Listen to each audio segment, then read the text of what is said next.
சேலம் மாவட்டத்தில் கடந்த அக்டோபர் 23ஆம் தேதி முதல் நவம்பர் 9ஆம் தேதி வரை நடைபெற்ற மக்கள் சந்திப்பு திட்ட முகாம்களில் பெறப்பட்ட மனுக்கள் மீது மேற்கொள்ளப்பட்டு வரும் நடவடிக்கைகள் குறித்து அனைத்து துறை அலுவலர்களுடன் ஆலோசனை கூட்டம் சுற்றுலாத்துறை அமைச்சர் ராஜேந்திரன் தலைமையில் மாவட்ட ஆட்சியர் அலுவலகத்தில் இன்று நடைபெற்றது.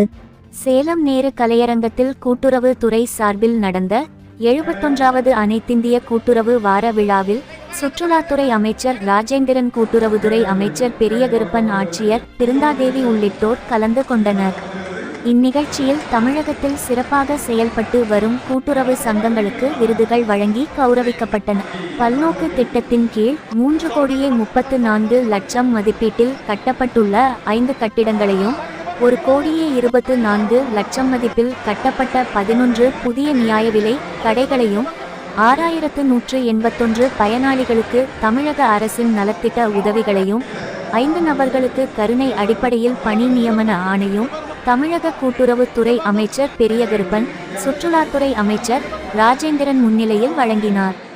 ஒன்றுபட்டால் உண்டு வாழ்வு, கூட்டுறவுவே நாட்டு உயர்வு என்னும் தலைப்பில் அமைச்சர் பெருமக்களும் அரசு அதிகாரிகளும் கூட்டுறவு சங்க ஊழியர்களும் உறுதிமொழி ஏற்றனர்.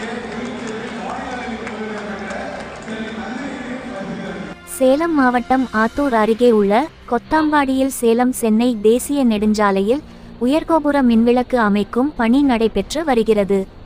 மக்களின் கோரிக்கையை ஏற்று மின்விளக்கு அமைப்பதால் நெடுஞ்சாலை துறையினருக்கு பொதுமக்கள் நன்றி தெரிவித்தனர். ஏத்தாப்பூர் அரசு ஆரம்ப சுகாதார நிலையத்தில் கடந்த 2 தினங்களுக்கு முன்பு குழந்தை பெற்ற செல்லம் என்ற பெண்ணுக்கு அவரது குடும்பத்தினர் அனுமதி பெறாமல் குடும்ப கட்டுப்பாடு செய்ததனால் உடல்நிலை பாதிக்கப்பட்டு உயிரிழந்தார். அதற்காக அரசு 20 லட்சம் ரூபாய் மற்றும் அரசு வேலை சொந்தமாக வீடு வழங்க வலியுறுத்தி அவரது உறவினர்கள் சேலம் மாவட்ட ஆட்சியர் அலுவலகத்தை முற்றுகையிட்டனர். சேலம் மாவட்ட அரசு மற்றும் அரசு நிதி உதவி பெறும் பள்ளிகளுக்கு இடையே மாவட்ட அளவிலான கலை திருவிழா சேலத்தில் நடைபெற்றது. நிகழ்ச்சியில் மாணவ மாணவிகள் இசைக்கருவி இசைத்தல், நாட்டுப்புற பாடல்கள், வில்லுப்பாட்டு, வீதி நாடகம், பாரம்பரிய நடனம் மற்றும் பல்வேறு நடனங்களை ஆடி பார்வையாளர்களை அசத்தினர். சேலம் மிட்டாபுதூர் அருள்மிகு பழனியாண்டவர் திருக்கோவில் மகா கும்பாபிஷேக விழா இன்று நடைபெற்றது. கோபுர கலசங்களுக்கு புனித நீர் ஊற்றி கும்பாபிஷேகம் நடத்தப்பட்டது. இந்நிகழ்ச்சியில் ஏராளமான பொதுமக்கள் கலந்து கொண்டனர். சேலம் மாவட்டத்தில் நாளை மின் தடை செய்யப்படும் பகுதிகள். தும்பல் துணை மின் நிலையத்தில் பராமரிப்பு பணி காரணமாக தும்பல் கல்வராயன் மலை, கருமந்துறை பகுதி மற்றும் அதனை சுற்றியுள்ள பாப்பநாயக்கன்பட்டி, இடையப்பட்டி, பனைமடல் மற்றும் அதனை சுற்றியுள்ள பகுதிகளிலும்.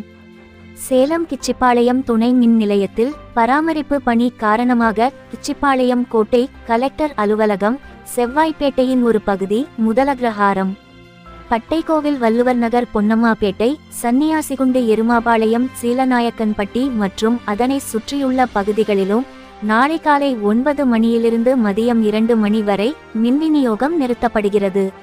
சேலம் மாவட்டத்தின் அனைத்து கிராம ஊராட்சிகளிலும் நவம்பர் 23ஆம் தேதி கிராம சபை கூட்டம் நடைபெற உள்ளதாக ஆட்சியர் பிருந்தாதேவி தெரிவித்துள்ளார். வடகிழக்கு பருவமழை முன்னெச்சரிக்கை நடவடிக்கைகள், தூய்மை பாரத திட்டம், மகாத்மா காந்தி தேசிய ஊரக வேலை உறுதி திட்டங்கள் குறித்து கூட்டத்தில் விவாதிக்கப்பட உள்ளது. சேலம் மாவட்டத்தில் உள்ள ஆட்டையாம்பட்டி முறுக்கு, ஏற்காடு வால்மிளகு, சங்ககிரி வெள்ளரிக்காய் உள்ளிட்ட 45 வகையான பொருட்கள் புவிசார் குறியீடு அங்கீகாரத்திற்காக காத்திருக்கின்றன. தமிழகத்தில் ஏற்கனவே 61 பொருட்களுக்கு புவிசார் குறியீடு கிடைத்துள்ளது. அதிக குறியீடுகளை பெற்று இருக்கும் மாநிலங்களில் தமிழ்நாடு முன்னிலையில் உள்ளது.